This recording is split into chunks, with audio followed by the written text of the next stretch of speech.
Allô tout le monde, bienvenue sur Asphalte Québec. Je me trouve présentement sur la 351, direction ouest. Dans un dernier vidéo que j'ai fait il n'y a pas longtemps, je vous ai expliqué les raisons pourquoi que quand j'ai changé de moto, j'ai décidé d'y aller avec la plateforme Softail au lieu de la plateforme Touring. Alors aujourd'hui, je vais vous parler des raisons qui ont fait que j'ai décidé de vendre mon Street Bob pour acheter ce Lowrider ST là plutôt que de continuer à mettre de l'argent dans mon Street Bob. Vous avez bien compris, j'ai décidé de changer un Softail pour un autre Softail.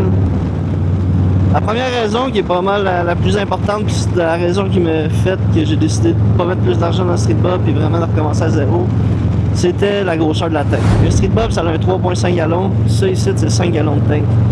Pour vous donner une idée, là, le Street Bob, je sais pas si je faisais 150 km avec. Tandis que cette bicycle-là, je fais 250, peut-être 300 km, dépendamment comment je le roule. C'est une grosse différence. Le Street Bob, ça a été ma deuxième moto en fait. Avant ça, j'avais un Buell SCG. T'sais, au début, c'était parfait. Là. Je viroyais par chez nous, j'allais pas bien loin, mais plus ça allait, plus que j'aimais ça. Les longues rides, le moto-camping avec mes boys. J'allais de plus en plus loin. Puis le fait d'être toujours arrêté tanké, surtout quand t'as un de tes chums qui se promène en bagger, qui ont genre un 6 gallons ou 6.5 gallons, là, c'est vraiment tannant. Puis le point qui m'a fait tout basculer ça, c'est une fois je décide que je fais la loupe, j'appelle ça la loupe. Je pars de la 40, je descends à Québec, je monte au lac Saint-Jean, je m'en vais à Chibougamau, je traverse de Chibougamau à Val-d'Or, Val-d'Or à chez nous. On parle, c'est un total de 1610 km. C'était parfait pour faire un seed burner, il appelle, ou un 1000 miles a day. J'ai décidé ce matin-là en me levant que j'allais faire 1000 miles a day. Je vous conterai l'histoire pour une prochaine vidéo. Là. En tout cas, tout ça pour vous dire que j'arrive à la Dorée. Puis là, la Dorée, il y a la pancarte direction Chibougamau. Puis le kilomètre, il faudrait que je recheck. Là, je vous le mettrai dans le haut de l'écran. Là. Je pense que c'était 180 km entre la Dorée et Chibougamau. Puis j'étais comme, hey, c'est limite. Je sais pas si mon Street Bob va se rendre. Fait que je décide de me parquer et d'acheter un petit 5 gallons. Pas un petit 5 gallons, excusez, une petite canisse de 5 litres. J'ai tellement bien fait. J'ai manqué de dose dans le parc entre la Dorée et Chibougamau. Après ça, j'ai manqué de gaz dans le parc entre Val-d'Or et Mont-Laurier. Fait que après ça, là, c'était stické. À tous les hivers qui arrivaient, puis je me disais, ok, je fais quoi là? Je mets-tu de l'argent sur le bicycle? Pour vous donner une idée, j'avais jamais changé l'exhaust, j'avais jamais fait le stage 1, parce qu'à tous les années, l'hiver arrivait, j'étais ok, je fais stage 1 puis je pipe le bicycle, ou bien je le trade. Point numéro 2, ben, pour être bien honnête, le fairing. J'ai toujours dit que j'étais un gars pas de fairing, j'ai pas besoin de ça. Je fais, comme je vous ai dit, je faisais des 1000 miles a day, pas de fairing. Mais à un moment donné, c'est rough. Le vent, tu t'en rends pas compte, mais tu te fais bardasser, pas de fairing. Ça devient rough sur le corps. Fait que, tu sais, pourquoi s'infliger ça quand on peut juste avoir un bicycle avec un fairing puis rendre notre vie bien plus simple. Puis pour parler un peu de moi, j'étais allergique aux piqûres de guêpes. Je me suis rendu compte de ça quand j'étais jeune. Je me promenais en scooter, j'avais reçu une guêpe dans le cou, puis j'avais fait une réaction. Fait qu'imaginez-vous, là, un gars qui est allergique aux guêpes qui se promène avec un casque 3 quarts, pas de fairing. T'sais, j'en faisais pas trop de cas, mais long story short, 2021, je fais une randonnée avec ma blonde. On se proche de mourir dans le bois parce que je me fais piquer et j'ai pas mes épipènes, en tout cas. On a réussi à se rendre à une pharmacie et de se poigner des épipènes, en tout cas. Je suis là pour vous parler, fait que je suis pas mort, là. Mais après cet incident-là, j'étais comme, je suis vraiment innocent de me promener pas de fairing, là. Fait que ça, c'était un autre point où je mets-tu de l'argent sur le Street Bob ou j'achète un horaire de rester. Point numéro 3, ben, c'est pas compliqué, c'est les valises déjà tout faites, installées sur le bicycle d'origine, qui fit avec le bicycle. Fait que, pour revenir à mon Street Bob, j'ai acheté ça, il avait commencé très bobber. C'est un 2018 acheté en 2019. Le garage avait mis la collection Brass, il voulait la présenter. Fait que dans le fond, il était monté avec le banc spring, toute la chose Brass, il faisait vraiment bobber. Puis du coup, c'est ce qui a fait que je l'ai acheté, je le trouvais vraiment beau. Mais avec les années passent, tu commences à te rendre compte de ce que t'aimes vraiment, puis ce que j'aime vraiment, c'est de rouler longtemps. Donc à un moment donné, t'as besoin de place sur le bicycle pour amener ton kit de pluie, t'amener un caton ouaté, t'amener une paire de gants de rechange, des lunettes de rechange. Donc j'avais posé une CC bar, puis j'avais acheté les sacoches Traction Supply.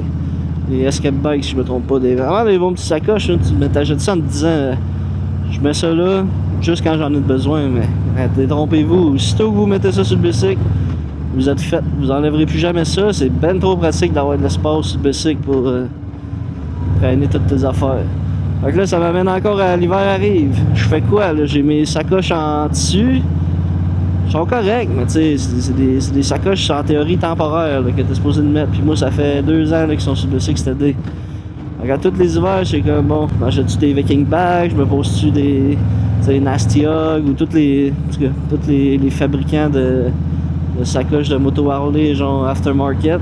Je les ai tous regardés, il n'y avait rien que je trouvais beau, aussi beau que sur un Lowrider ST d'origine. Point numéro 4. Je me suis fait avoir par Harley Davidson. On s'entend. Mettez-vous dans ma place, là. J'ai acheté ça en 2019, c'était en 2018. Il était flambant neuf. C'était quoi qu'il y avait dans ce temps-là? Le Lowrider S n'existait pas, le Lowrider ST n'existait pas. C'était le Fat Bob avec la drôle de lumière. Pour être bien honnête, je les magasinais, c'était entre le Street Bob ou le Slim. Puis comme j'ai dit dans mon dernier vidéo, le Slim, je suis pas capable d'avoir des forwards. Fait que tu sais, déjà là, il était barré. Fait que ce qui me restait, c'était le Street Bob. Puis tu sais, c'était vraiment un beau bicycle. Dans ce temps-là, il n'y avait rien de mieux. Fait que j'ai acheté ça. Mais tu sais, Harley, ils m'ont bien eu. L'année d'après, boum, ils sortent le Lowrider S avec un 114. Fait que déjà là, bah, tu sais, fourche inversée, dual brake, 114 au lieu de 107. Là, c'est tannant, tu te dis, ah, mais là, tu viens de l'acheter, tu veux pas le vendre, tu te dis, tu sais, je suis capable de modifier mon bicycle pour qu'il ressemble à un Lowrider S, c'est la même plateforme. Fait que tu t'inventes des histoires pour te dire que t'as pas besoin de changer de bicycle. Après ça nous amène en 2022. Fait que, tu sais, 3 ans après que j'ai acheté mon Street Bob, Harley sort le Lowrider ST. Là, on s'entend, là. C'est tout ce que je veux d'un bicycle. Là, il est plus 114, là, il est rendu à 117. Là, la différence de moteur elle commence à apparaître. Là, au début, tu cherches des raisons là, pour pas trader in. Tu fais comme tout le monde. Là, ça me fatigue que les valises soient pas symétriques, blablabla. Blablabla.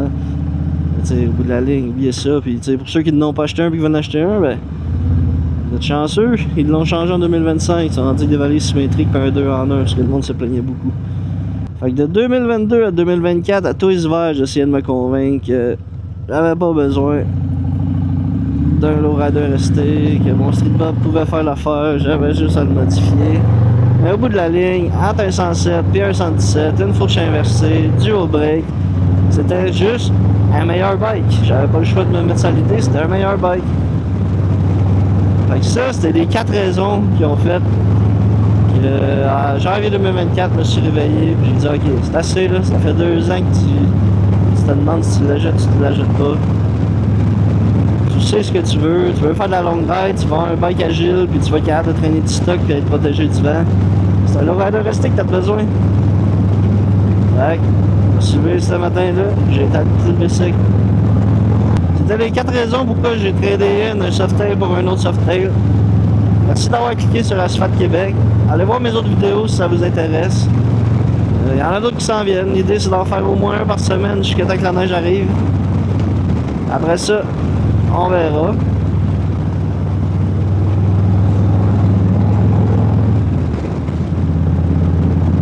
Sortez, allez rouler, brûlez du gaz, puis on se pogne au prochain vlog d'Asphalt Québec. Merci.